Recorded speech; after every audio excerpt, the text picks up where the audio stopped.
the roll call? We'll do the roll call as a way of introductions. Good.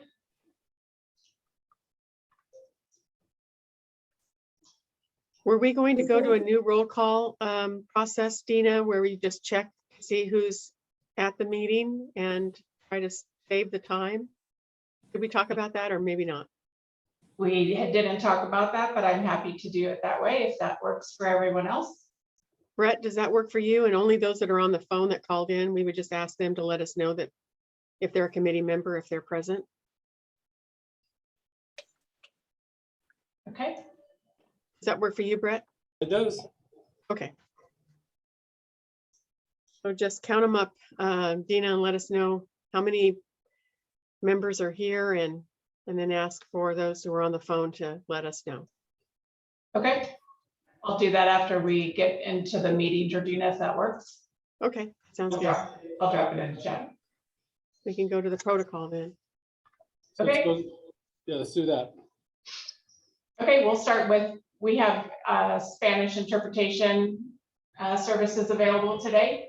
So simultaneous interpretation in Spanish will be available during today's video conference. To join interpretation mode, please select the globe icon at the bottom of the screen. Select Spanish and mute your original audio. We ask that all participants choose a preferred audio channel, either English or Spanish. That way you can hear if there's questions from the Spanish group, you'll be able to hear them interpreted for us. Alex is going to go ahead and give these same instructions now, and then we'll give them some time to go into the interpretation channel. Thank you. Hola a todos, bienvenidos. Tenemos interpretación en español disponible. Para seleccionar su idioma, si está usando un dispositivo móvil, por favor, toque su pantalla, seleccione los 3 puntos, seleccione interpretación de idiomas, seleccione español, seleccione silenciar el audio original y para finalizar su opción, por favor, seleccione finalizado. O listo, si está utilizando una computadora, ver un globo ubicado en la parte inferior de su pantalla, por favor, haga clic en el globo, seleccione español, luego seleccione silenciar el audio original. Si tiene alguna pregunta o comentario, no dude en enviarnos en su idioma de preferencia. Tendremos apoyo aquí para capturar sus preguntas o comentarios. Gracias. Thank you. Perfect, thanks, Alex. Thank So channel should be available now. You can make your choices where you would like to be. I was just about to say, I don't have that on my screen, and then it popped up. So Trickery. Yeah. Sorcery. I was like, that's not going to work very well if it's not there. Perfect.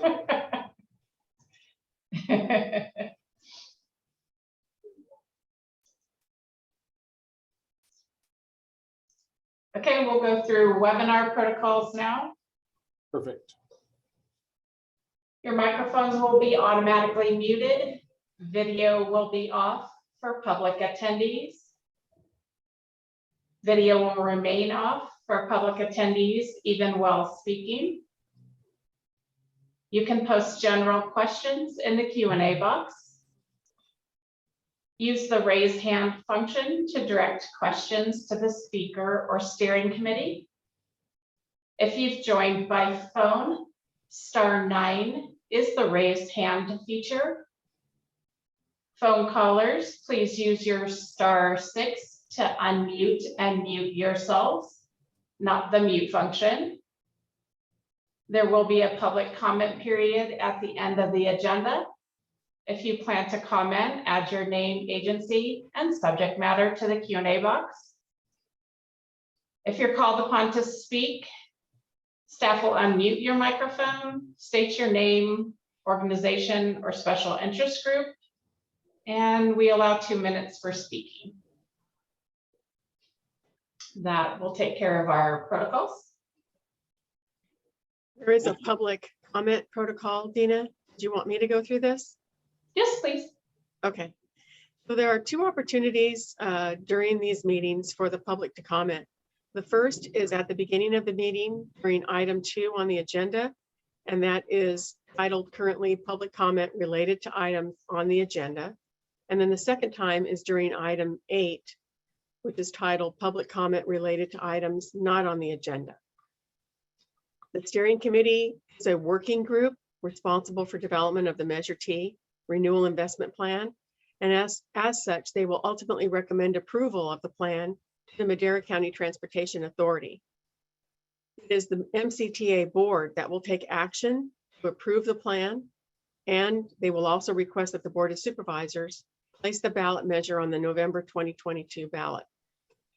If you have comments related to specific projects within neighborhoods or communities, such as desiring a roundabout at an intersection or the extension of transit services in the city of Madera or Chowchilla, you need to direct such comments to the city where the project is located, or to the county if it is located outside of the city of Madera or Chowchilla. MCTC staff working on the regional transportation plan will also accept your comments and forward the comments to the responsible local agency. The steering committee will not be addressing specific project needs other than major regional transportation projects along state highways or other major arterials that connect the cities and the unincorporated communities. So it's not going to be discussing specific neighborhood type projects. With that, I think that covers our protocols. Great. Thank you. And then do we want to have the people on the phone that are on the committee say that they're here or not? Yes, please.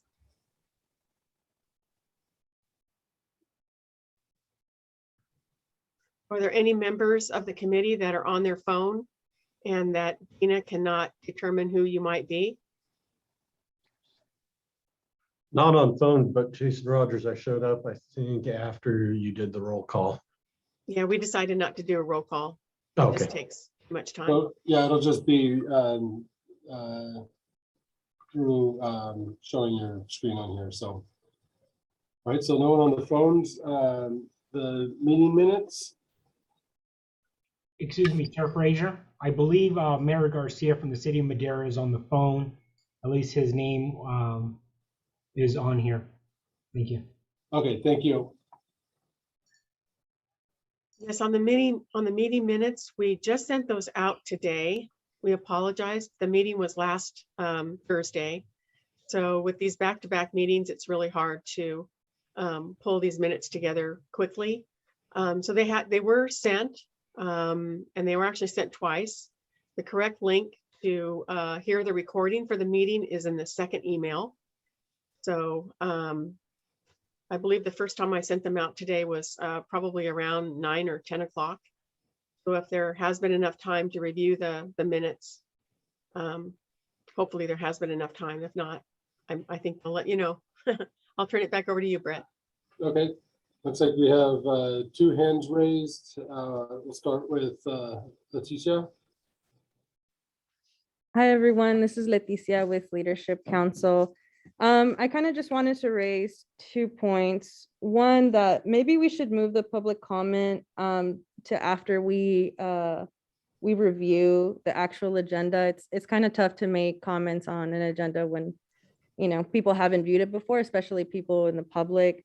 The second thing is, I know this whole process has felt really rushed. And I think it's best to maybe slow it down, because there's no time to go over the meeting minutes, which are essential to kind of give thoughtful input in these meetings. Thank you. Tim Curley. Yeah, thanks, Supervisor. 2 things. One, I just wanted to thank the staff, Georgina, and whoever else spent the time putting together the more detailed minutes. Thank you for that. I think that's really important. I appreciate the extra work. And then if we're ready for a motion for approval, I was just going to move approval. Okay, we'll see what Bobby Kahn. Second. Okay, I figured that was maybe what your hand was for. So we have a motion and a second. Do we do this as a consensus or not consensus, but all opposed? Is that Yes. any opposed to this motion? All right. Motion carries. We'll move on. I actually had the same kind of thought as Atisha, and sorry I hadn't. But maybe we could take item 2 right before item 8. So we'll have, after all the presentations are done, take the public comment on what was presented, and then public comment on items not on the agenda. So And what we actually did last meeting was we had it up at the front. There were public comments made related to items. And then as we went through the items, Rob determined whether or not he would open it up to public comment, depending upon the item and depending upon where we were in the agenda, to ensure that we got through the agenda in a timely manner. So either Okay. way, yeah, so okay, that's good. So yeah, we can take general public comment on the items on the agenda, and then as I'm running the meeting, just I'll be mindful of my clock. correct. And Supervisor, this is Rose. Just so you know, I'm going to help facilitate things, but I am having technical difficulty. So I'm speaking to you off my phone, even though on the computer it says I'm muted. So I'll be helping you. Okay, and then also in item 8, I mean, the public would have the ability to make those comments. Even, I mean, in that you can make comments on anything, even if it's on the agenda. Correct. So, Right. okay, so Yes. all right, so I'll open up the item 2, public comment. Any members of the public? It looks like Madeline here. So is this as a member of the public or as an alternate? I had a question for clarification as an alternate about how the public comment is going to work.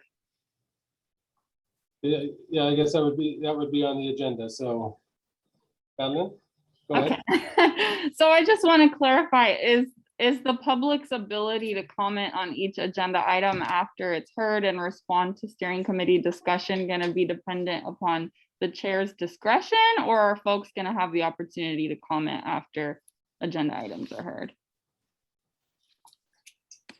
It would be at the co-chair's discretion, depending upon whether or not there's an action item. Also depending upon how much time we have left in the agenda to cover all of the agenda items that have been listed. Yeah, I have to say I feel pretty uncomfortable with that. And I think that Supervisor Frazier's suggestion to have public comment on items related to, on items that are on the agenda at the end would make more sense, because then folks could be sure to, have the right to respond to things that the steering committee has discussed and raise their points. Yeah, and as a chair, as I see if things are needed, things come up in the Q&A, we can have a parking lot for that, and then I can always open items on the agenda under public comment at the end as well. So hopefully we work well enough together that I'm always going to be taking that input. So, all right, are there any other public comment on items on the agenda? Seeing none, we'll move to item 3, transportation funding by mode. Right. Thank you, Supervisor Frazier. At the last meeting, there were some questions regarding how much is the measure funding, how much of it is, how much of a piece of the pie is the measure funding compared to all of the funding sources that we received. So I just want to take a brief minute, share a couple of slides and some information about all of the funding sources and some of the modes that they fund. So here on the screen is a list of various funding sources, whether it be federal funds, state funds, local funds that fund transit projects, road projects, ATP projects, air quality related projects, etc. And these is not inclusive of any funds that go to help maintain the state highway system. So I just want to make sure that that's clear, that there are additional funds that the state uses that do impact, 99, 145, et cetera, that are not captured here. These are all generally projects that we have control over, that we decide where the funds go in maintaining our transportation system. And so you can see there's quite a few different various sources of funding. And so if we can go to the next slide. So to sum it all up in the different categories of the source of funds between state, local, federal, and then just various some discretionary grants. The state is a big source of the funds, and then the local is the measure, and then we have federal funds. And then the various are discretionary grants. So from time to time, our local agencies will apply for a highway bridge program grant or safety improvement project grant that they get awarded. And so the 5 million figure is a reasonable assumption. Some years it might be higher, some years it might be less. But if we take a snapshot, that's a reasonable assumption of approximately what we would get in discretionary grants. And sometimes they're federal funds, sometimes they're state funds. So that's kind of a capture of all that. Next slide.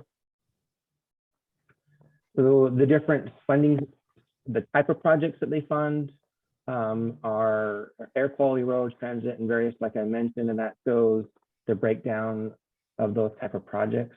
So when we talk about roads, it's from maintaining roads, fixing potholes, just pavement rehab, to other type of road type projects. Anything that affects a road would be in this category. It could be shoulder paving, it could be lane striping. There's various different types of projects that we consider a road project. And so that there's the kind of the sum of that. Next slide. And this is a kind of a pie chart to show these different funding sources in a visual way. And so at any given time, a snapshot, so the measure funds are going to be anywhere from 25 to 30% of the funding that goes towards transportation projects in our county. And we have gas taxes, the HUTA, HUTA, and the RMRA. Those are gas taxes that help fund maintenance on the roads. So those are a big chunk of the money. And then all the different programs have their different pieces of the pie. So hopefully at a later time you can look into this. I'm always available to answer questions regarding any of these funding sources. And I just wanted to give a brief overview and summary of the impact of the measure funds on our transportation system from a kind of a financial standpoint. I'm available for any questions. This is Georgina, really quick. Troy, can you give us some sense of how this might be changing over the next few years, given the governor's budget that was released yesterday, as well as the funding package from the federal government?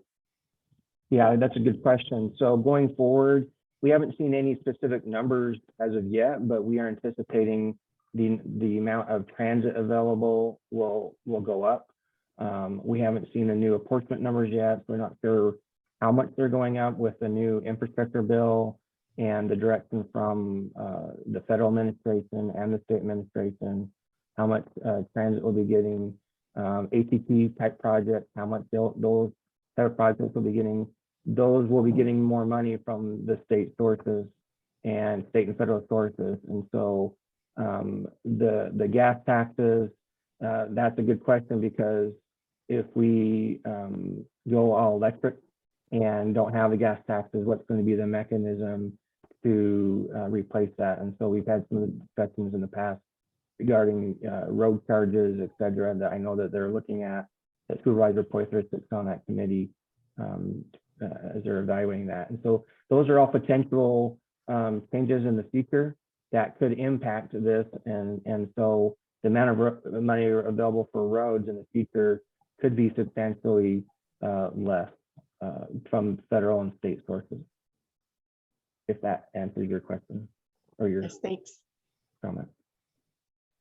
Right, Ellen? Ellen, yeah, you see her now. Yes, hi, Troy. So looking at your pie chart, the burgundy color LTF roads, since we're looking at a measure that's going to extend indefinitely, once the city hits a certain population, doesn't that share of the pie go towards transit and away from roads? Yeah, that's a potential case where the LTF roads amount would slowly go down and the LTF transit portion would go up based upon those statute requirements. There are still some situations where some money could still be spent on roads, but within the next 20 years, I don't know if we'll pass that threshold, but in a way out there, that's a very real possibility. Population threshold is 200,000. For a county or a urban area? The county, I believe. So just to clarify, if the county exceeds $200,000, that's when the change is made, and we're at roughly 165 right now. Does that sound about right? Yeah, we're about 160, and at 200,000, some new requirements kick in. Okay. And we'll look into those a little bit closer. Some of our rural areas might still be eligible for road money, but our urban areas would have to go to altered transit. Yeah, well, this is Keith Hellman. I understood the number was 100,000. That was for a city. Did it used to be 100 and that was for the county and I misunderstood that? Yeah, your research would appreciate it. I can look further into that. I don't want to say incorrect information. I can look a little closer and provide that information. Do we have to wait until the next census, or because again, this last census didn't take into account very much growth, even though it's been one of our strongest growth portions. So how does that, that's going to have an impact if we actually have 200,000 residents, but if we have to wait for 10 years? I'm not sure how that would work as far as waiting for the census, because we use the Department of Finance population figures on a year-to-year basis. Okay. So I'd have to look into when that actually kicks in, or what's the mechanism that triggers that. Is it census data? Is it the Department of Finance data? What are we looking at? And so we're a number of years away from that, and we'll look into that a little bit closer. Then will you bring that back next time? I can, if that's what you'd like. Yeah, I think that would be good to know. Mayor Garcia, and actually I had gotten a text message that your hand was up before, and I had missed it, and then it dropped off. So thank you very much, Supervisor Frazier. Arnoldo, can you chime in on the report we got last night regarding the funding sources? On the funding sources, Mayor, that would be for State Route 145 specifically? Well, what was it called? It was a MUTA. Oh, this was for the transit. So correct. Yeah. The section 5307 and the section 5339 funds that are listed here were part of that. Those are Madera urbanized funds that come into our region. And so these aren't split out by jurisdictions. This is all cumulative. This is all of our portion that comes to our region. Yeah, so right now, the city council last night took action to differentiate between the cities and versus the counties. So historically, the county would come through the city. The city was acting as a conduit with FTA, where the city was receiving 100%, but then of that 100%, a portion went to the county. Yesterday, the county took action, whereas now the county can be a direct recipient of, right now it's 20.8%, and the city would continue to receive the 79+%. Whereas historically, the county would go through the city. So what this allows both the city and the county to do is it allows the county to be direct recipients. And Troy, if I misspoke, feel free to jump in. Yeah, that's accurate information. Hopefully that will help us be able to use all of our apportionments more effectively in our region, because I know the city hasn't been able to spend all of the apportionment that's been available to us, and so having the county also as a direct recipient will allow us to spend all of the federal funds that are available to us. Great, thanks for bringing that up. Thank you. Thank you. I'm going to have to jump on another meeting. Arnoldo, could you update the organization on our continuing project with Caltrans? If you would do that, I know that it's not in their purview, but I believe it's important for them to know what's happening with the city and Yosemite Avenue and 145. Yeah, Mara, absolutely. So yesterday the city council adopted a resolution to support Caltrans' proposal to do a street diet in downtown Madera. So the boundaries of the project are 145 starting on Avenue 13/Pecan, going up to the railroad tracks on the eastern edge of the city, the BNSF. That portion, which would be pavement and some sidewalk for some gaps and that we have along the route, would be roughly $9 million. Caltrans was fortunate enough to secure an additional $4.3 million for some street enhancements.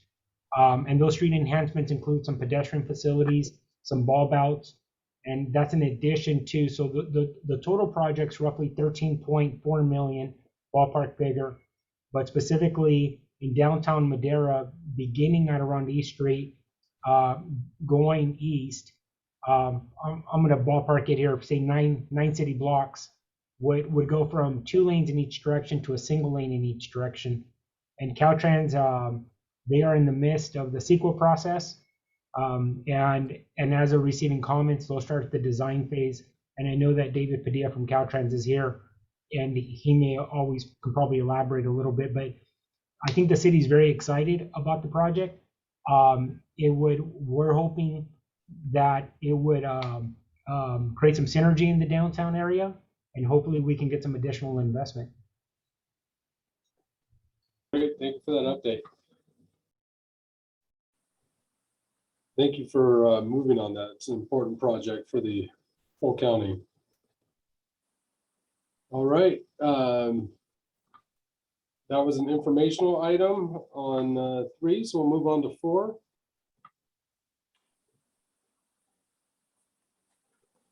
Okay, Charles and Alex, if you'd like to give a brief overview of the public engagement status. I know we had a more thorough review just a week ago, so if you could just provide us with a slide update. Thanks. Yeah, this will be quick because a week ago we gave a more in-depth update on the public engagement program. Really, the update since then is we did receive a question from a steering committee member regarding sort of the intended universe for the direct mail program that we discussed at the last meeting. We sort of have a choice between, do we send to all registered voter households, given that registered voters will ultimately be the population that determines the outcome of a renewal measure, versus mailing to all residents. Obviously, those are the folks that all be impacted by the outcome of the measure. We took a look at the numbers and the cost differential and talked to Tricia and others about it. It's a relatively modest difference to increase the universe to all residents. So that will be our plan going forward, just to ensure that our public information efforts are as broad-based as possible and as inclusive as possible. So that's our primary update at this time, other than the stuff that we talked about last week. And then we'll be talking about the public opinion research program here in a few minutes. And again, this is the link to get to the public information related to the project.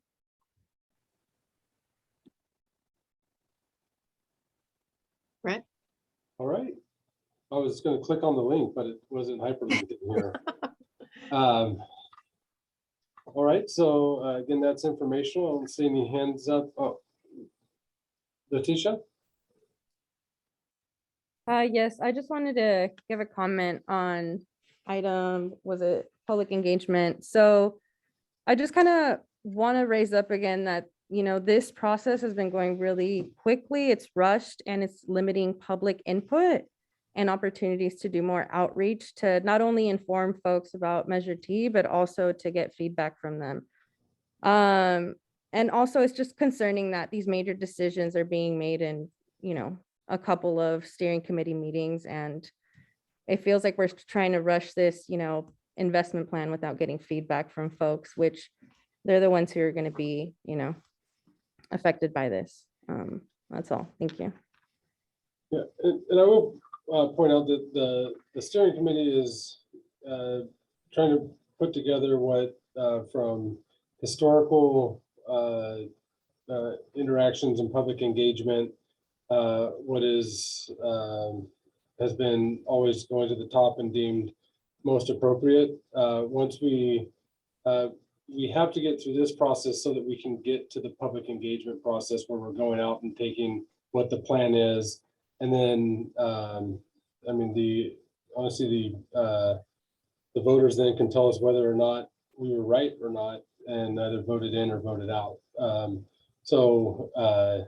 You know, if this isn't doing it just to do it, it's to get it out so that we can get to that part where we're actually taking it to the people, educating them, taking their questions.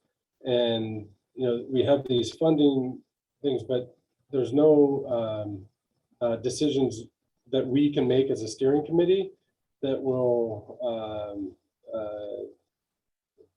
say that this funding has to be for that, or that that we can't continue to work with the communities using Measure T with it in place down the road, you know, even in the first year to develop the projects that are important to the communities. We're trying to give ourselves the flexibility with this measure to be able to encapsulate as much as possible that we can handle with this measure. So, you know, the public engagement just starts after the steering committee has made recommendations based on this wide range of different interests and community partners and organizations that cover the breadth of the community. And then we take it out and show them the community what it is that they're voting on. So the engagement really starts after this. This isn't the point of heavy engagement. It really comes after that. I might add that a lot of the public engagement is really in combination with what's going on with the regional transportation plan. This, as I've said before, is one of many funding sources that is financing the regional transportation plan.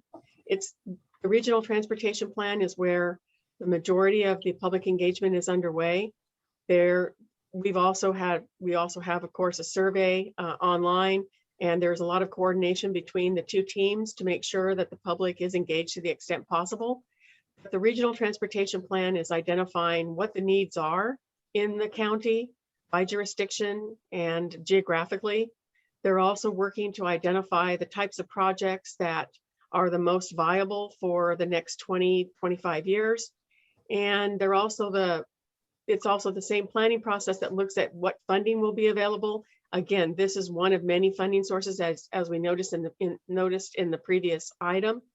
So there is public engagement going on now, but as Supervisor Frazier is noting, there will be additional public engagement following this process as well, and it will continue until we get the plan developed.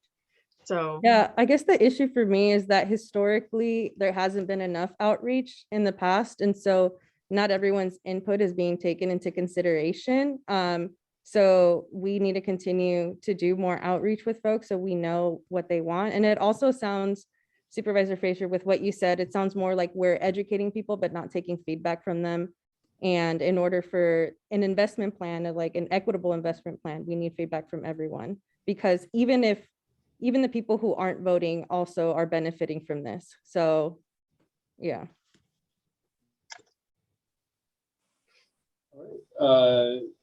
John Reed. Yeah, along with following up on what Letitia's talking about, the one vote that we've taken so far as providing direction is to make it a never-ending tax versus a 20-year or a 30-year tax. And I think that that's one that should have been run through the public. I personally am against the idea of a long-range tax, and I think it's going to be a common feeling.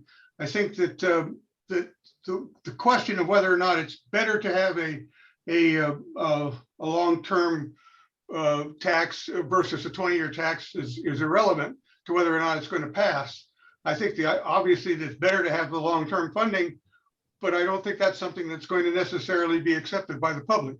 So I think we are making decisions that maybe don't have full public input, and in developing our presentation, the overall scope of projects is fine. We haven't voted on those, but we have voted on that one thing, and that's something I don't think that the public has really been involved in.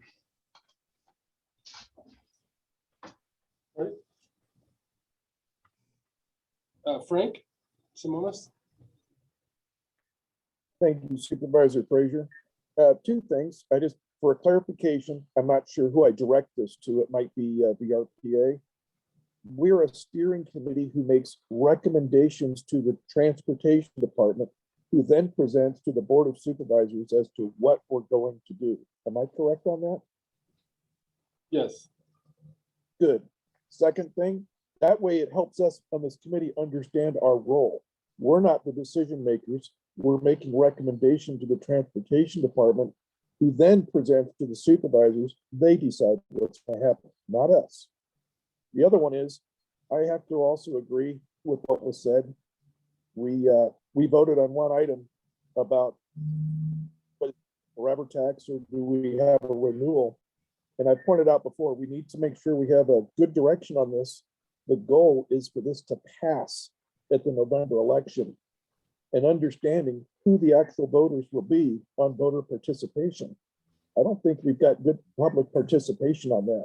And we need to make sure that we carefully address it so that it does pass in November. Thank you. May I just add a few Thank things? you. One, it will be the Madera County Transportation Authority that approves the plan.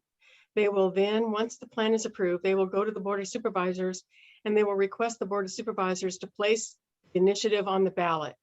That's the Board of Supervisors' responsibility. Secondly, there has been a voter poll that has been conducted, and it was conducted, I believe, last summer, maybe late summer, August, September. We presented the results of that voter poll to you. It was a scientific poll. It addressed all of the various different geographic areas, age, race, voter affiliation, etc. We do have Tim McLarney, who is going to be presenting some information related to the follow-on poll, because we will be going back out again and polling voters. So that has been done as well. And there have been two items that you have approved so far. There was the goals, objectives, and priorities. And then last meeting, you approved the programs, subprograms, and eligible projects.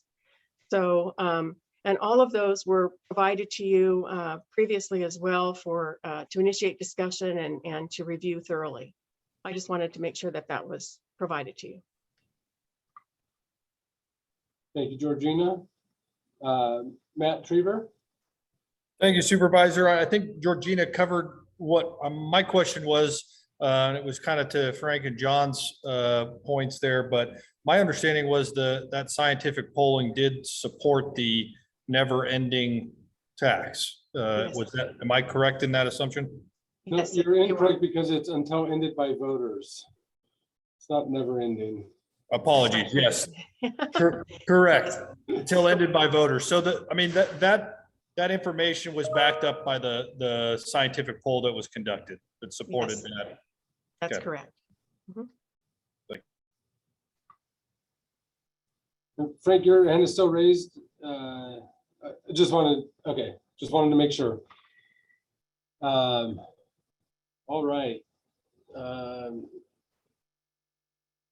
So now we'll go to item 5.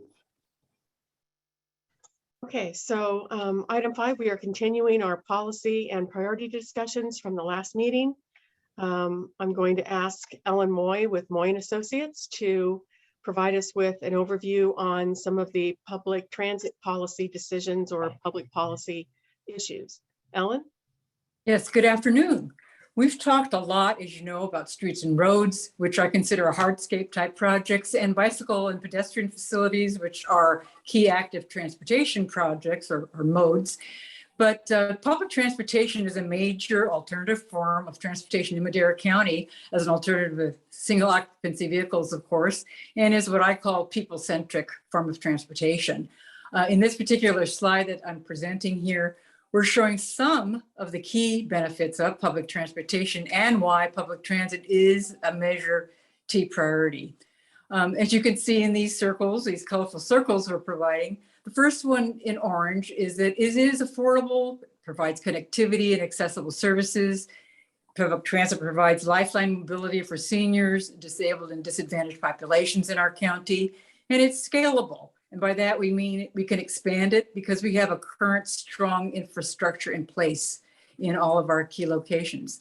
It's adaptable. And by that, we mean that we can respond to ridership demand and demographic and technological changes, which we know are surely coming and are here in many respects.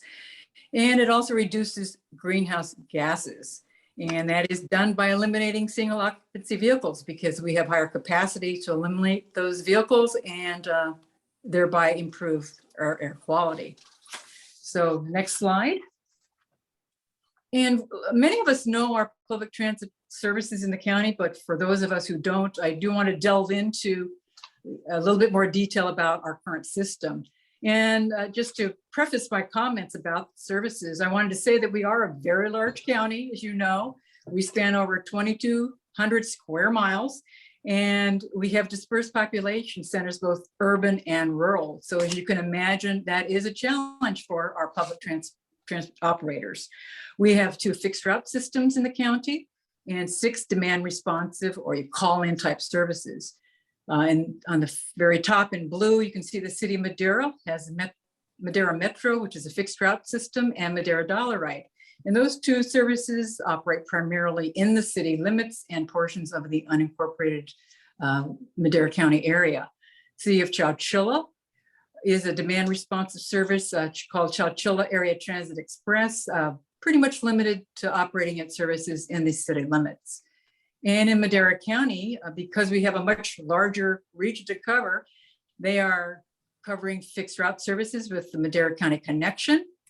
And we have 4 other demand response services: Madera Dollar Ride, Chowchilla Dollar Ride, Eastern Madera County Senior Bus, and the Medical Escort Service. Rather than go into all the areas specifically that these services cover, I want to say that the services do cover everything from the valley floor all the way to the foothills as far as North Fork. We also go to Chowchilla and the Fairmead regions as well. And I'd be happy to answer any detailed questions on the service area for Madera County if you'd like, but we do cover many, many unincorporated communities. The next slide, jumping to that. This slide shows that our Measure T dollars will target 8 key transit areas. We covered some of these in our last meeting, but I wanted to say that they are consistent with MCTC's prioritization study that was recently completed and form the basis for the regional transportation plan. And as you know, the RTP, as Georgina mentioned, is going to be the actual basis for our Measure T projects moving forward. So they're important. I'll just read them here very quickly. There's operations and maintenance projects, vehicle procurements, bus stop improvements, transit support facilities, transit planning and marketing, fleet energy, and infrastructure conversion. And those 6 that I just read are what I consider baseline in providing transit operations. Without those, there will be a weakness in our services. The other 2, new and innovative technologies and large transit multimodal projects, are also going to be key to moving us forward into the future. The next slide is a final slide that shows how Measure T will enable improvements and will allow us to expand our transit vision. You all know that a technology revolution is underway, and we have to be, as transit operators, very competitive to be able to be effective in our community. So there are 3 categories that I did run through last week. And for those who weren't in attendance, I'll run through them very briefly, but we have urban and rural improvements. And I consider these particular check marks below to be baseline services for us to run our operations. And those are quality services to general public and seniors and disabled folks. We have to serve unserved and underserved areas. We need to really examine our fare media and fare subsidies. For example, we need maybe touch-free services in the future, more use of cards, Visa cards, and so forth. We need operations and maintenance facilities improvements, fleet improvements. We need to convert to clean energy. Obviously, we will need planning studies and grants, and marketing and research. The other areas to make us more innovative in the future are micro transit flexible routing, transportation network companies. And I mentioned last week that these are Uber and Lyft type services, autonomous vehicles and shuttles, shared rides, shared vehicles, and traffic signal prioritization or preemptive type operations for transit buses. We also would look at large transit and multimodal projects, and that would include transit support facilities, dedicated priority or bus lanes, and BRT or bus rapid transit, light rail transit, and connectivity improvements and multimodal mobility hubs. And as I mentioned last week, one of the challenges in this unlimited years until ended by voters is that this is just a snapshot of projects, and certainly we can't predict what future projects would be, say 30, 60, 90 years out. So it is not comprehensive by any means, but we do want to stay competitive.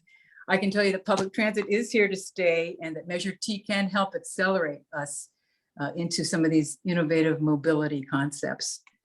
And with that, I'll just turn it over for any questions or to Georgina to move the agenda. Thank you, Ellen. And one of the things that I think very exciting that we didn't have the ability to, with where the current Madera County Amtrak station is having that connection with our bus routes. It's currently being designed and planned. The money is all funded by the TIRCP to move that station down just above Avenue 12 that's currently on our bus routes. That last mile of public transit is always the hardest. And now we'll have that ability to have that connectivity to the Amtrak San Joaquin line. So I think that'll be an important part of how this all works and how we get people not just from point A to point B in Madera County, but also to the larger California area. So just wanted to bring that up as something that's exciting that's happening right now with no local dollars in it. So John Reed. Yeah, I don't remember in the existing Measure T being able to do public-private partnerships with that money, like your transportation network companies and your autonomous shuttles and vehicles. So you're anticipating that part of this Measure T will be available for public-private partnerships and subsidies for private companies? It is a new concept, obviously, compared to when we first embarked on Measure T back in 2006. There weren't such companies as Uber and Lyft, as you know, But we can certainly consider partnering, and if not, you know, microtransit is a similar type of concept that we can certainly put in place. And that would be demand response services that use digital trip making and even enhanced payment type systems using credit cards and so forth. So yeah, we do anticipate that in the future. It would certainly help, especially reach unserved and untapped areas because of the flexibility that it provides. We wouldn't rule it out. We can certainly talk about it with the steering committee, but it certainly is a growing area. And I don't think that as transit operators, we can ignore that. All right. Frank? I just wanted to follow up on the public-private partnership. We mentioned it with Ellen last week. We don't have Uber and Lyft available in the mountains because the way they do billing, their fare billing is GPS to estimate their mileage. And it's because we don't have good enough satellite service. That is in progress. It's going up. Elon Musk is putting it up. Euphemistically, it's called Skynet. That's not the official name. But recently, as an update since the last meeting, we had increased solar flare activity that knocked out 40 satellites. And so I called Boeing and talked to the aerospace division chief engineer. And like I said, he's my neighbor. And we found out this helped showed a weak point where they need more hardening. So that's already being addressed so that that can actually be in place and functional within 2 years. So that we actually can look at Uber and Lyft public-private partnership reaching rural areas and actually have it available in a very short period of time. That's the update. Thank you. That's great. I know I tried to get it, and I'm just north of Fresno, and they'd accept my ride and then they'd see where they had to go and they'd decline it. But that's exciting. Skynet, I don't know if that's the what I'd want it to be called. It didn't work out too well for John and Sarah Connor, but all right. Thank you for that, Ellen. And the next item.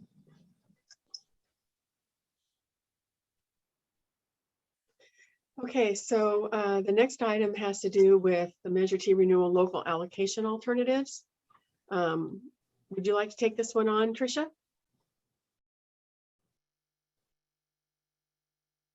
Sure. Thank you, Georgina. Good afternoon, everyone. One of the next steps in the process is to develop or to kind of figure out how are we going to allocate the Measure T funds, what percentages and what kind of formula and metrics will we use. Included in your agenda package today, there is a comprehensive list of other self-help counties throughout the state of California and how they actually allocate their measure dollars. And it kind of varies from agency to agency. Some are based on population, some are a mix of population road miles, others are you have a base and then plus 50% road miles, 50% population. So it really actually depends on what is best for the particular region. Also, let's see here, we have developed some options to kind of share with you, but just for some of past practices, our current measure is based on population. So we actually allocate our funds on population. And the analysis that we put together was just to provide you with an example of some alternatives that might be available to review and consider. It was based off of a revenue projection of $15 million. And so if we did population, 100% population, you see it here on the screen, it shows what percentage or amount of funding will go to the city of Chowchilla, city of Madera, and the county of Madera. And same with the next option for a 50% population and 50% road miles. That's included here as well. There's an example of base of 100,000, and then the remaining would be 50% population and 50% miles. And another one is a base of 150,000 and with the remaining of 50-50 with 50% population and 50% miles. Now, as you can tell, every agency does do it differently. So this is going to be up for discussion and consideration on what best fits and what best formula. It may or may not be one of these. Maybe there's a different one that you would like to suggest, but these are the options that we provided for you for review for today. So I can take any questions related to that. I'm sorry, go ahead. Yeah, the question from Jeff Wheeler in the chat. Mm-hmm. The question was about road miles. And so we have the road miles that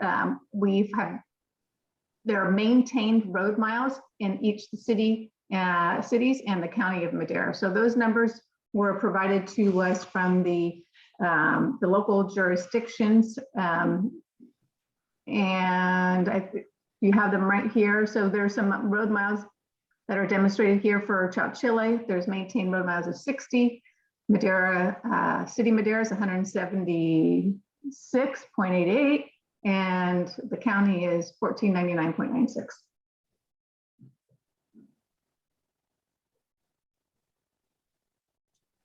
Leticia? Yeah, I don't know if anyone else had this issue, but I didn't receive this agenda packet. And I was wondering if that could be sent to me. But also in addition to that, if these types of materials can be set in advance, I think it'd be great to meet with community and talk to them about this. Yeah, but there was no time, so. This is just for discussion today. It's just for, it's not being approved today. It's to share. And the PowerPoint, I apologize, will be on the website following this meeting. Right. John? Yeah, I received an email that said it had the agenda, but attached to that email was the minutes. The agenda was not attached to it. So I did not receive it either. It was the original. We sent out the agenda last week. And then today I used the same email that we sent the agenda out with to send out the minutes. So the agenda was sent out last week, last Friday.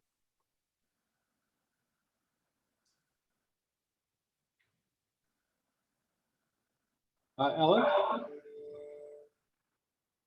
Yes, my question is, would this also include a regional pot, or would that, where does that fall in this proposal, in these options? That still it remains to be discussed on how we will be handling the regional pot. So this is focused, Tricia, on the local agency pass-through, correct? Yes.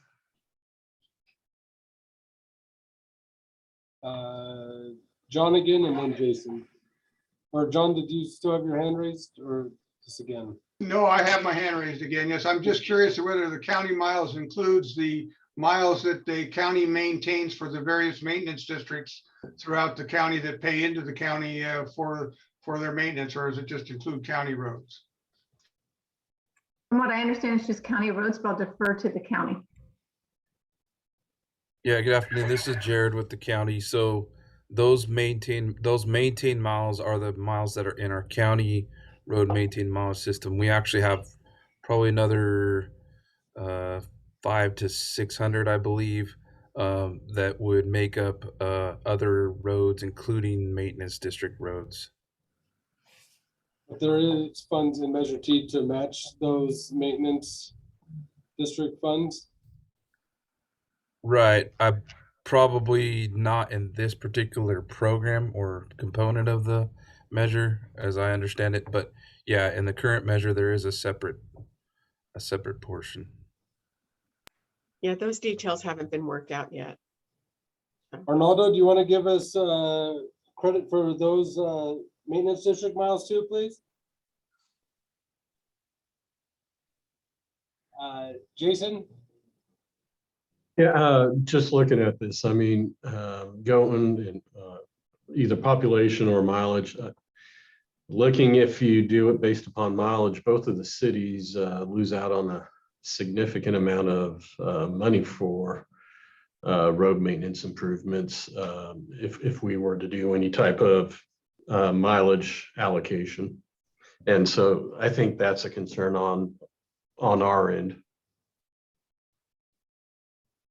Yeah, I don't think that the city could support anything other than total population. Otherwise, the accumulation of funds through the taxes, Measure T tax, would be flowing out of the city.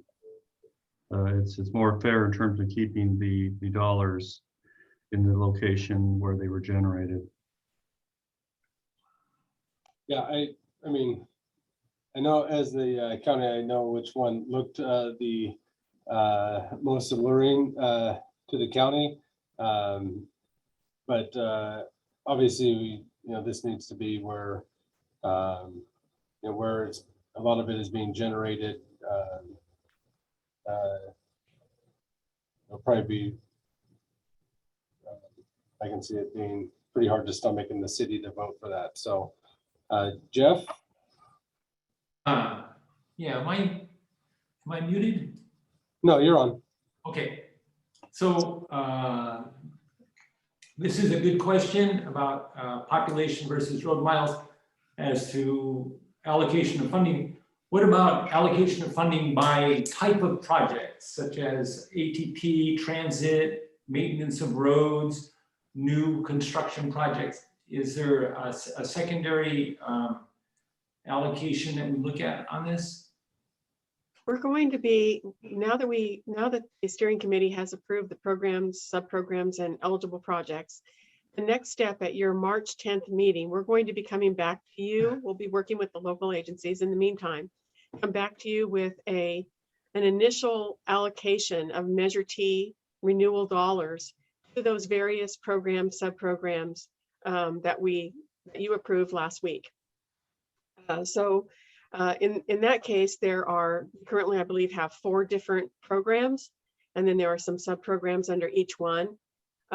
Most of those are going to be passed through to the local agencies. The regional, and there's some discretionary, there's I believe the last program, and let me bring it up just so that we can make sure it's available to you. Let me see if I can get out of this. Oh, I know what I can do. Okay, so let me bring that up real quick. Here. So these are the, move this down. These are the programs, sub-programs, and eligible projects that you approved last week. You can see there's the community and neighborhood streets and roads. These are mostly, for the most part, the local neighborhood and the local road improvements. Those are pass-through funds that would need some sort of an allocation process to allocate those to the jurisdictions. Right now, it's based on population. The flexible is currently being used to address shortfall in funds for the regional program. And then there's the regional sub-program as well. So these would be a set aside amount of funds that would go toward the regional streets and highway projects that are currently being developed as part of the regional transportation plan. We get down to public transit, of course, so Ellen just went through that. These are allocations that would go to each of the transit jurisdictions. And Troy, how are they currently distributed? Based on service area and miles and ridership, or how are those funds currently allocated to public transit agencies? By population.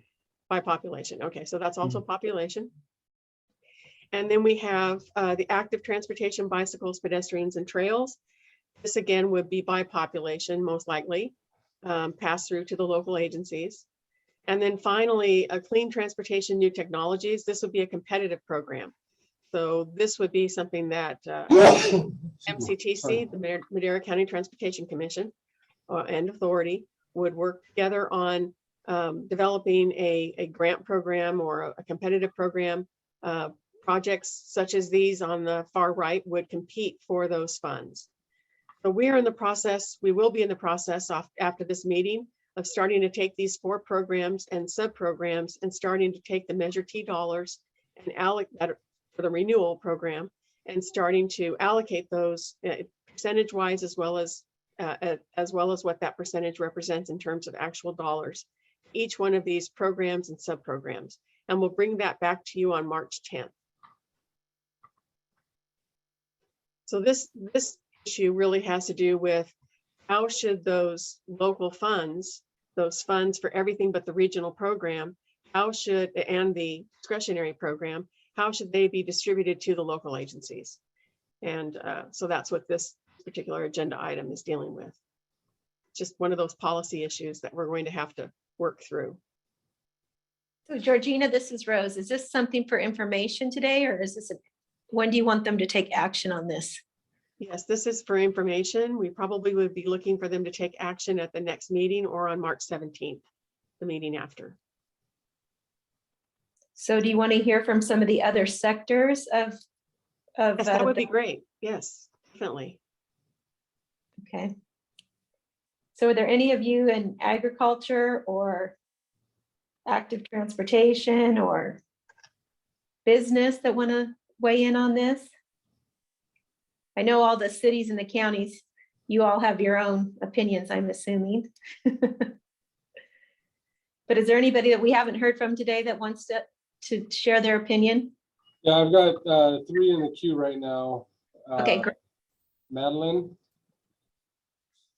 Yes, hi, thanks. So as Leticia mentioned, I think it's going to be really critical for our organization to talk to folks that we work with about this question. What I will say for now is that if we're basing funding allocations by jurisdiction based on road miles, it indicates to me an intention to use the majority of Measure T funds towards roads, which again, like the priorities that folks that we work with have elevated are they want local streets in their communities to be, like repaired and maintained. But they also want to see a much higher percentage of Measure T funds going to fund active transportation, public transit, and clean mobility. And so I'm really disappointed that the framework for clean mobility has clean mobility projects as competitive grant programs. I think that if Madera County taxpayers are paying into the Measure T sales tax fund, that none of those should be competitive. There should be like an allocation that's prioritizing putting those investments in their communities.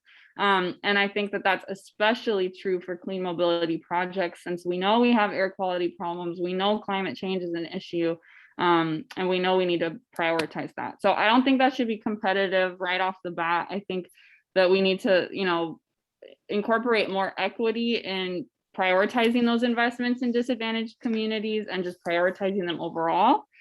And then again, to wrap things up, we will talk about this question around population versus road miles with folks that we work with so that we can give you an answer on that. But that's just kind of the red flag that I see now, is like what I don't want to have happen is the priorities of folks that we work with not get addressed and only roads get addressed. And we know that, to be completely honest, what I've heard from these meetings is that it sounds like the intention, especially of Madera County, is to prioritize highway and road capacity expanding projects. And that's not something folks that we work with want to see. So I just want to be completely honest about that and say that those are some issues we can identify now. Thank you. John? Yeah, it seems to me that we've got a real balancing act here. We've got the idea that we've got the extra miles in the road that the county has, which are going to suffer if it's just based on population, and we have the population that's going to suffer if it's just based on population. And then we have the special interests of the underserved areas and clean air concerns. And so I'd like to see a combined prioritization chart where we've got different options, where maybe it's not totally based on population and roads, but it's, the people in the city also drive on the county roads. So you've got you've got competing factors there. And then you've got the other interests like the clean air, and you have underserved communities that didn't get a fair shake the last time. And all of that needs to be balanced in this chart. It can't be just a real clear black and white population, road miles, and not taking all that in consideration. And I think that's going to be a difficult thing to do, but I'd like to see staff come back with some blended options where we've got some ways to make some choices that we can adjust these priorities to really meet all of the various elements. Thank you, John. Frank? Thank you, Supervisor. I just wanted to say, John covered most of what I wanted to mention. Up in the mountains, we're a small population with a lot of roads. And I believe the numbers going through the South Gate Yosemite National Park is over 4 million people a year, which is an awful lot of wear and tear on California State Road 41. And if we were to go by the population, that road would suffer horribly. So perhaps there could be a hybrid that could be put together that would sort of address things on a use basis that was worked out a little better, that addressed everything that's been mentioned so far. Thank you. Thank you, Frank. Matt Trieber?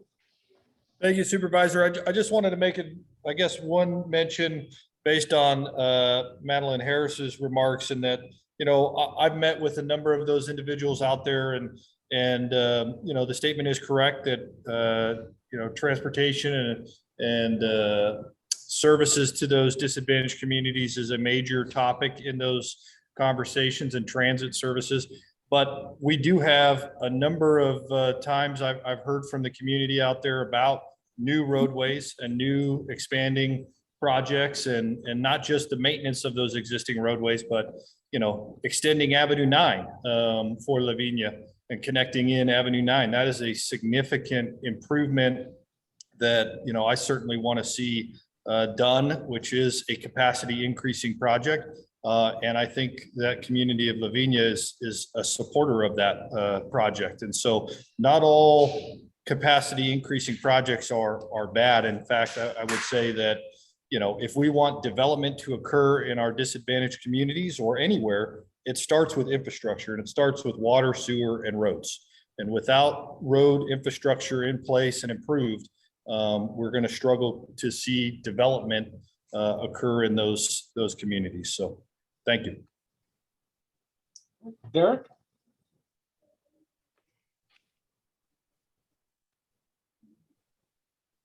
Derek? I think you're on mute. Okay, you hear me now? Yes. Okay, I was thinking, it came to me that we need more funds. The money that we planning to ask for is after you divvy it up, like a pie, is like it disappears. You know what I mean? And I was thinking that we need additional funding. Like for instance, toll roads. Whereby we can maintain the roads. Like when I was traveling in Paris by car, through France, it seemed like every 10 miles I had to pay another toll just to use that road. And even in the Bay Area, you have, in Los Angeles, you have the same thing. In order to maintain the roads, people that are using those, that highway, they have to pay for it, additional funding. Thank you. Thank you, Derek. Rhonda?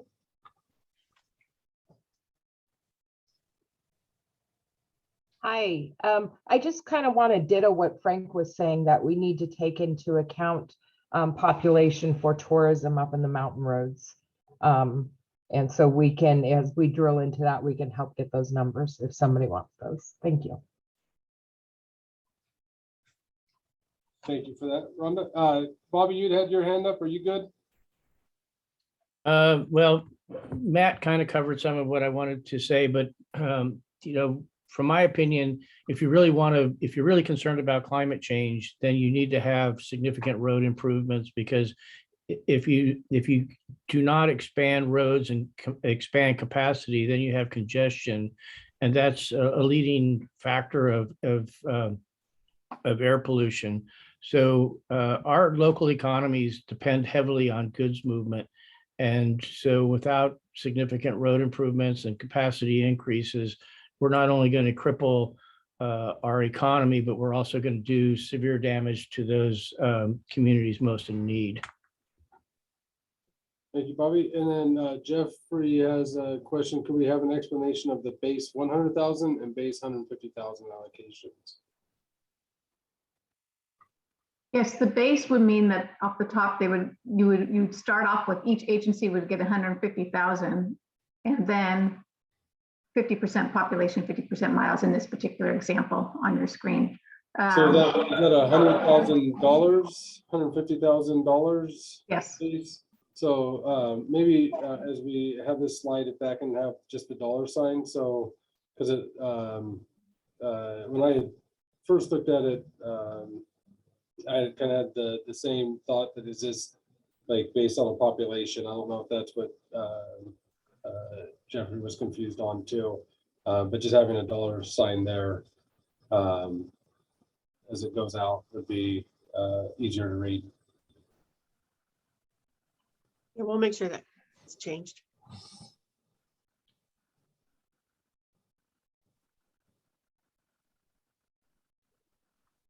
All right.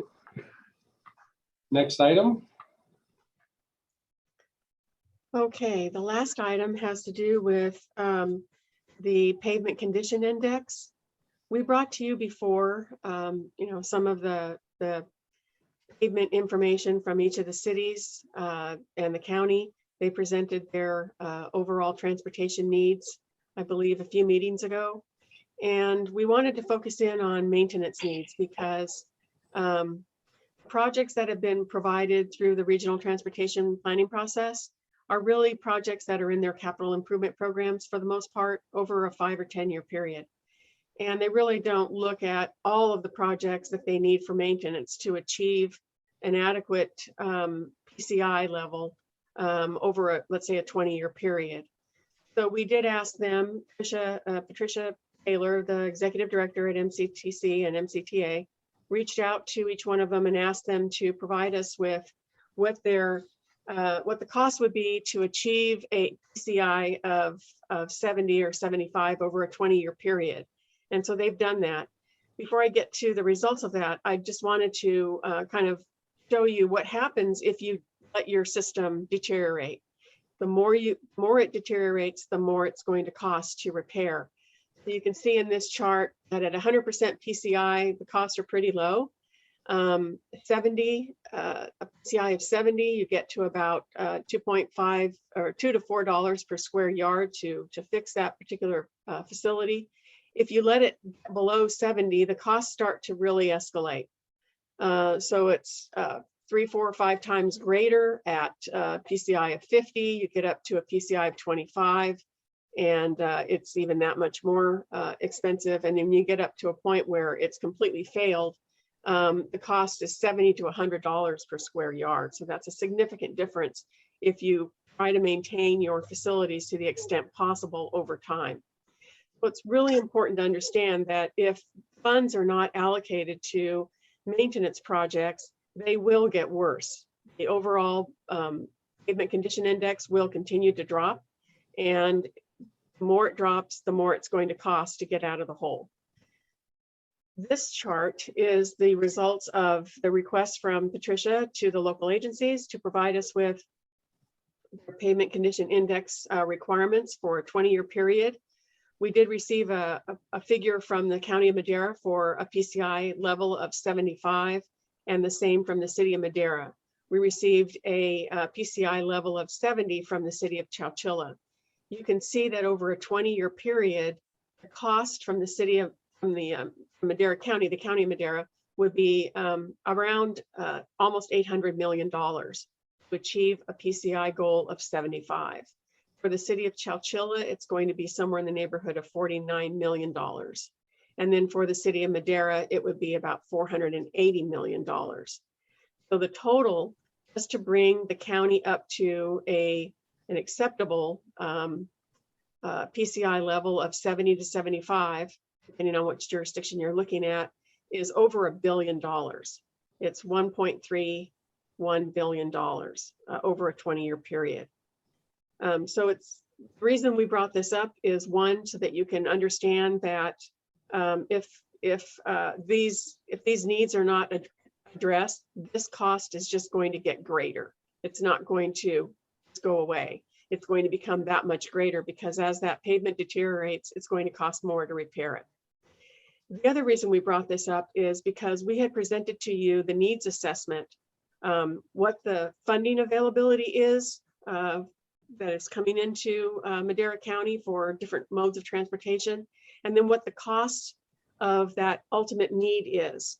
Those projects that have been submitted to MCTC and MCTA to address as part of the regional transportation planning process, what they're going to need over the next 24 years or so through the year 2046 to address their transportation needs throughout the county and then within the cities.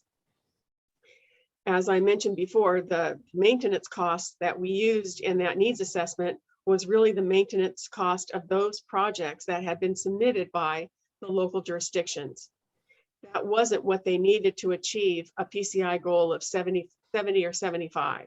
It was just those projects that they had in their capital improvement program or that they anticipate they're going to need over that period of time. So what we're going to need to do is we're going to need to take that needs assessment and replace the figure that we had in there related to maintenance, which was approximately 700 million, I believe it was. And we're going to replace that figure with this figure, which is 1.3 billion. It's important to do that because, again, this really is the goal. The goal would really, I'm sure that the local agencies would love to see a PCI of 100. That's the best you can have. They're saying, you know, it would be great if we had a PCI level of 70 or 75. And in order to get to that PCI, which is just good, we need 1.3 billion. So we're going to replace that figure from the RTP with this figure. We will also need to add into that, though, whatever Caltrans had identified as maintenance projects as well. So this figure is going to go up from 1.3 billion. So we'll add in those project costs from Caltrans. I just wanted to make sure that you were all aware of that. It's important that we understand that there is a need for maintenance in the county, and if it doesn't get addressed, it's only going to get worse. And as we mentioned previously, the state of California, as well as the federal agencies, are looking at allocating those scarce dollars toward other modes and not to streets and roads. So it's important that we consider that in the process. Thank you. Is that all for this part of the presentation? Yes. Right, Jared Carter.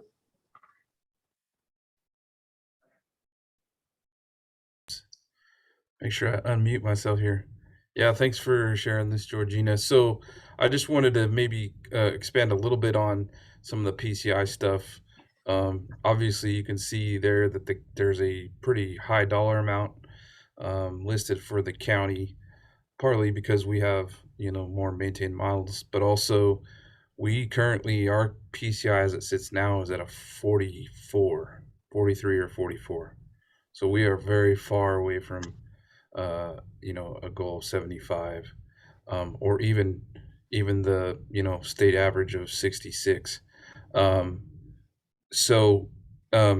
I'm glad you put back to that chart because you can see with a 44, our costs per square yard are, you know, up there in the, you know, 50 to, we'll say 50 to $100 square yard range. So it absolutely becomes much more expensive when your PCI drops off that curve.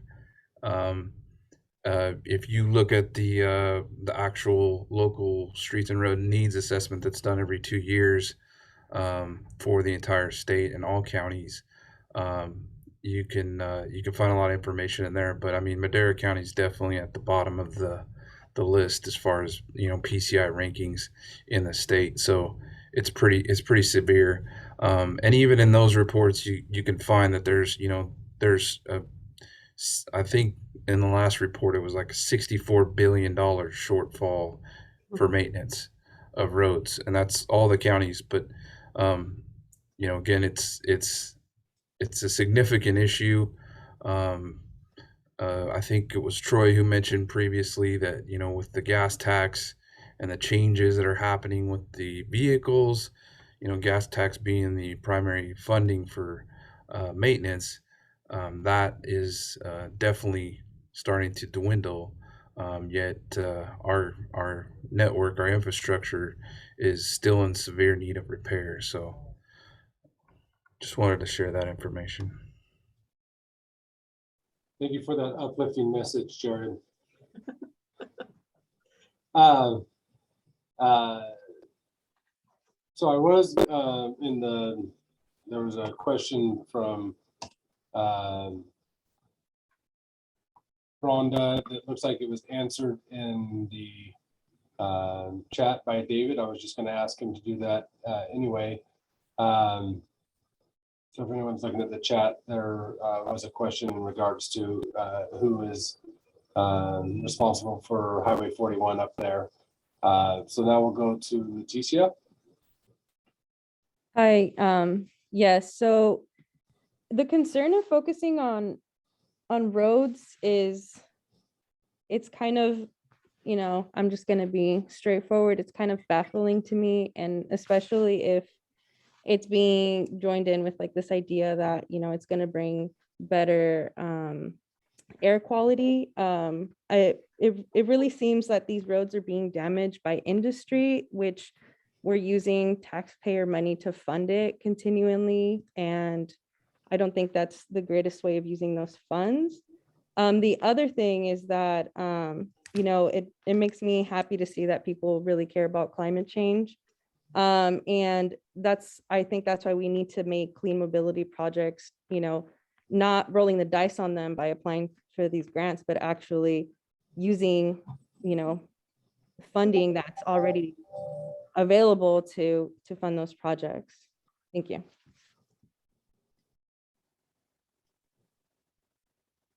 All right. Next item, please. Okay, so we have Tim LaClarney with True North Research. He is on the line, I believe. He's in travel mode, but he is going to take us through just hit the highlights of the first voter poll that was done last year. And then he's going to walk us through what the next voter poll will entail and how it will be conducted. Tim? Hi, Georgina. It's actually Alex. Oh, okay, Alex. Tim had to drop off. He thought his item would come up earlier. Oh, sorry. But we have been in contact. Okay. And I am happy to run through these slides quickly today for the committee. And we were looking at timing, and there is still time to bring Tim back to our next steering committee meeting to cover this item, since we won't be polling till later in March. So I just wanted to assure the committee and send Tim's apologies, but also let everyone know that we still have time on this item. So sounds good. I'm no Tim, so just warning everyone now. This is good though. You'll do great. Thank you. So the first slide you're seeing here is the final ballot test from our last poll last year. So as we've talked about many of times in this committee, is we're kind of running even here between until ended by voters in duration of 20 years as our final ballot test. So then you can go to the next slide. So we tested a whole bunch of buckets of projects and services in the poll, kind of just broad categories and some specific projects. And those are highlighted here. I know it's tiny font, but I know you'll be getting this PowerPoint afterwards, and we've shared it before. So next slide. The top few were fixed potholes. Yeah, top few were fixed potholes. We did a subsection test in Supervisor District 1, complete projects in your area, Avenue 9, 7, 9, 12, 41, kind of a bucket of list of items there. and pave and maintain local streets and roads, improving traffic flow, and then kind of the other subsection of Supervisor District 5, kind of listing out those areas as well. So you can see as the highest ranking ones kind of going down, all projects are pretty high up there, over 50s, which is always positive to see in a transportation measure. You got a lot of options to pick from. I think if we go to the next slide, you'll see kind of a little bit of less favorable projects, particularly encouraging carpooling, van pooling, and ride sharing.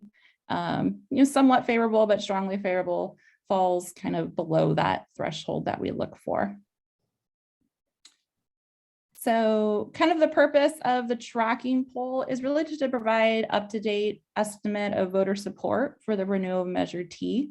Polls give us kind of real-time analysis of what voters are thinking, and they help us identify how to create and fine-tune our message. We've been talking about a lot of stuff here and a lot of different priorities, and this should help guide us a little bit more as we start to make final recommendations to the Transportation Board and the Board of Supervisors. And it helps us gather information needed for communication and outreach, helps us fine-tune our messaging, and helps us know where to reach out to in the community. And methodology. So Tim is looking at doing 500 voters that are likely to vote in the November 2022 election. So they are registered voters. These people are anticipated to cast a ballot in the November election. It's a mixed methodology. That means that we do email, text, and phone. So that means someone could be getting a phone call or someone could be getting an online survey. It takes about 15 minutes. Tim only counts the interviews that are completely finished. We don't do partial interviews. So someone has to do it start to finish for that interview to count. And it's conducted in English and Spanish. And there is an overall margin of error of plus or minus 4%. So Alex, could you or Charles kind of hit a little bit on how it's equitable across the county in terms of targeting those voters that are likely to participate in the November election? Yes, we do look for a sample that is equitable across the county. And we're looking at that by supervisor district, particularly. But yes, we're not just polling kind of one street in Madera County to see what they feel like. Right. Great. Thank you so much, Alex. Thank you, Alex. Jeff Finley.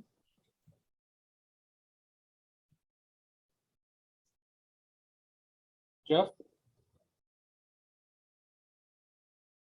Oh, maybe he's trying to high five me. All right.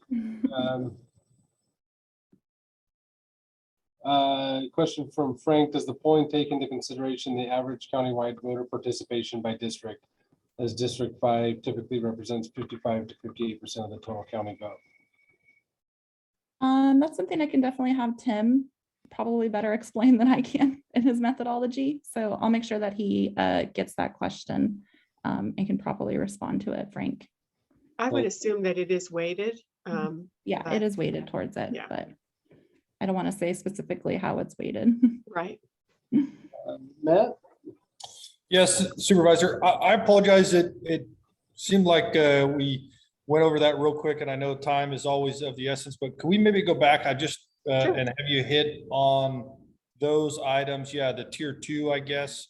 Tier 1, we got right a lot about additional roadways. So just what? So these are the obviously, yeah, the less favorable items are what was the least interest of the folks polled. Is that correct? Correct. Right. When you're right.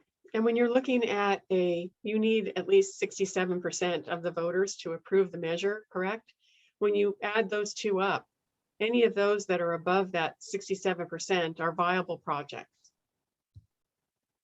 And which were okay, 67. And so looks like those bottom like 3 or 4, the carpooling, van pooling, bike lanes, increased programs, regional transit services all fall below that 67. Is that correct? Yes. Okay. And these, of course, are all much higher. Okay.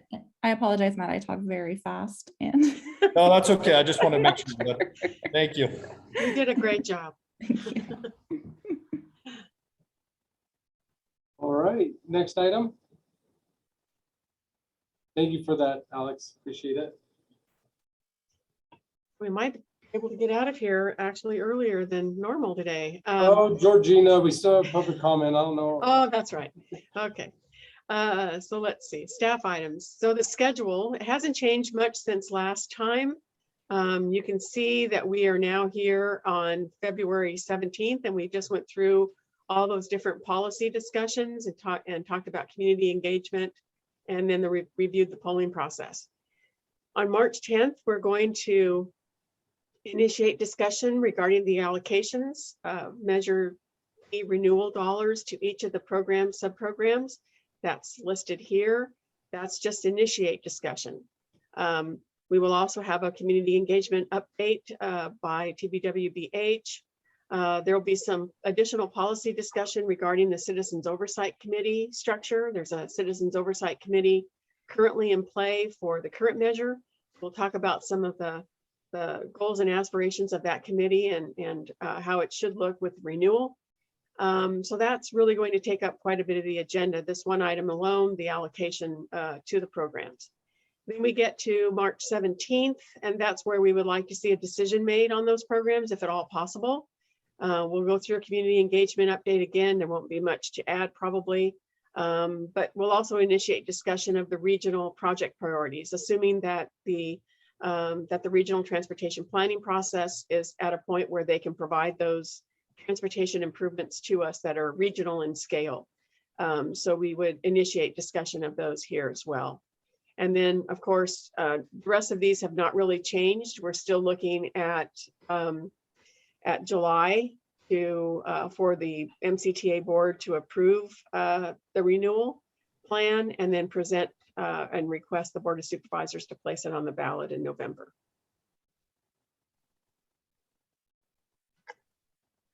And the other item, so the next meeting date is March 10th, and that's all I've got.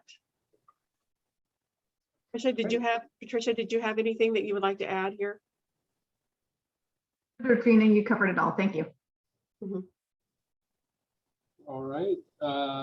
So that's it for staff items. Yes.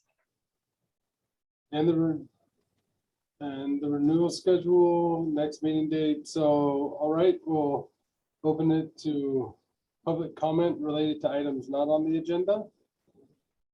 And then there was one in the Q&A. I had not forgot about you, Maria. So do rural areas in Madera have a specific day for a side hauling like the city does?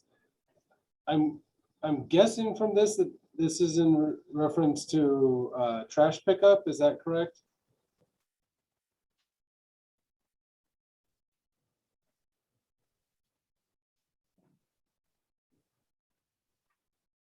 Right.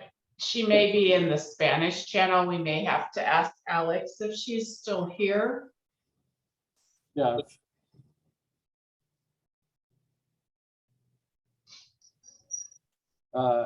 Alex, is Maria still here?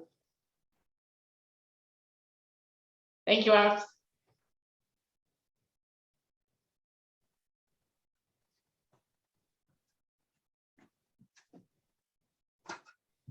It sounds like that's probably the question, Supervisor.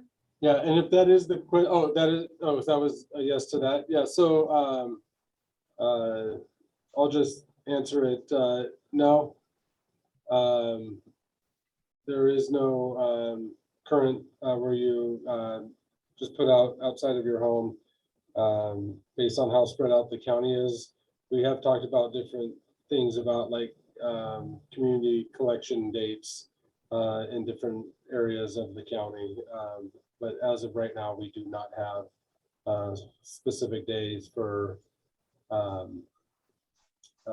picking up trash like the city does. All right, is there any other public comment? Okay, Leticia.